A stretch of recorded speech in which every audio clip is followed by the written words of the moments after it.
অভ্যন্তরীণ কোন দলে এবং ইতিমধ্যে আপনি জেনে থাকবেন বিভিন্ন গণমাধ্যমের শিরোনাম হয়ে আপনারা চাঁদাবাজি দখলবাজিতে লিপ্ত হয়েছেন এমন এমন অভিযোগ উঠে এসেছে একাধিক গণমাধ্যমের শিরোনাম হয়ে এই বিষয়ে আপনার বক্তব্য কি?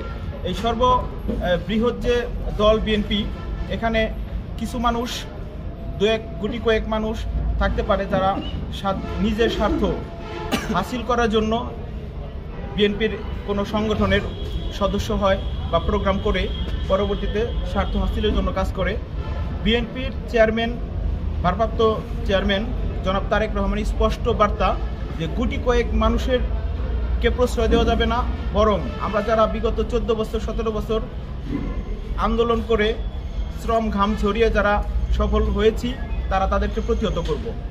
তারা এই দলের যদি সদস্য হয়ে থাকে তাদেরকে এই দল বহিষ্কার করে শোকজ করে, আপনারা জানেন যে শাস্তিমূলক ব্যবস্থা দলে আছে এবং নিচ্ছে।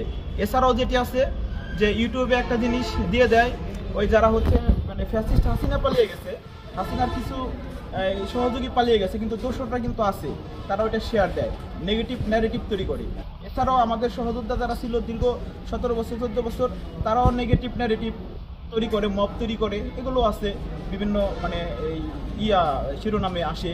তারপর যাদের ভেরিফাইড ছাড়া মবকে আপনি কিভাবে দেখেন? মবকে কি আপনি বৈধতা দেন? অল্প সময়ের জন্য একটা ন্যারেটিভ তৈরি, আমি মনে করি আমরা যারা প্রজন্ম আছি, আমরা যারা মব কি থাকা উচিত না আইনকে নিজের হাতে তুলে নেওয়া উচিত? এখন আইন কখনোই নিজের হাতে তুলে নিলে সেটা ভালো হবে না, কারণ আপনি আপনার মতো আইন তুলে নেবেন, আমি আমার মতো তুলে নিব, এটা কখনোই ভালো হবে না। আইনটা আইনের মতোই চলবে, আইনের আশ্রয়ে থাকা উচিত। সেক্ষেত্রে আমাদের মবকে কি